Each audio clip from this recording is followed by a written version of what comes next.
Back out on the racetrack, it is time now for Jack Beckman, who is taking on Melanie Troxel, as we check in with John Kernan.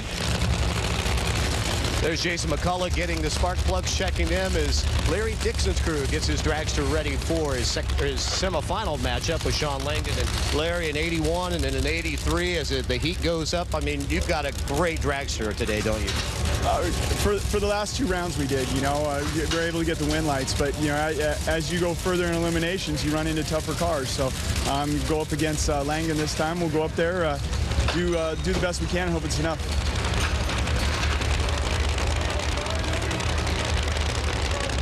Melanie Troxel, her first career U.S. national start came in the year 2000. Let's look forward just a moment. Already on one half of the funny car ladder, you've got Matt Hagan and John Force, a DSR car and a JFR car. Well, Ashley Force-Hood is waiting on the other side. Will she be waiting, though, for Melanie Troxel or another one of that man's cars, Jack Beckman? Well, I wouldn't count out Jack Beckman and Ron Tolber. I mean, Ron knows how to get a car down the racetrack, but that right lane's been pretty tricky for everybody but Matt Hagan.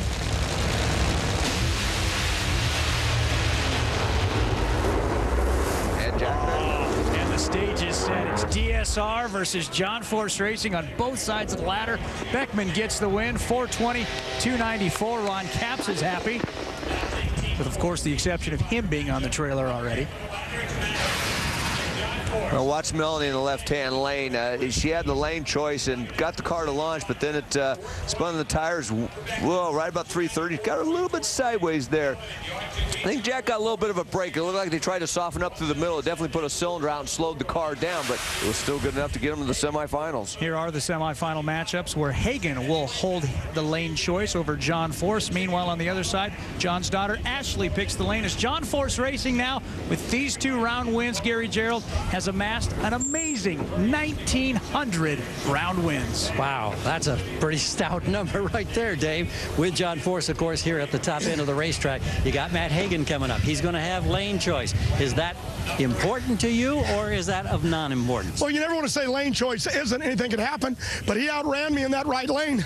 But you know me, my old hot rod actually ran a lot quicker than that. Me and old Cruz just trying to steal some Christmas tree up there. Make sure none of us just got side by side and one got whooped. So at the end of the day, Castro, 25 years. I'm really excited to have a sponsor in this economy. Auto Club of Southern Cal, Ford Motor Company, their engineers, Brand Source, Mac Tool. God bless them for what they do for us. But I want to say to the guys back at the shop, Robert always says it and I don't, to the ones in the offices, to my attorney, Michael Sherman, to the kids that build my motors, the Boss 500, and the kids that just build the chassis every day. God bless you. You don't get any credit for nothing, but I know it in my heart.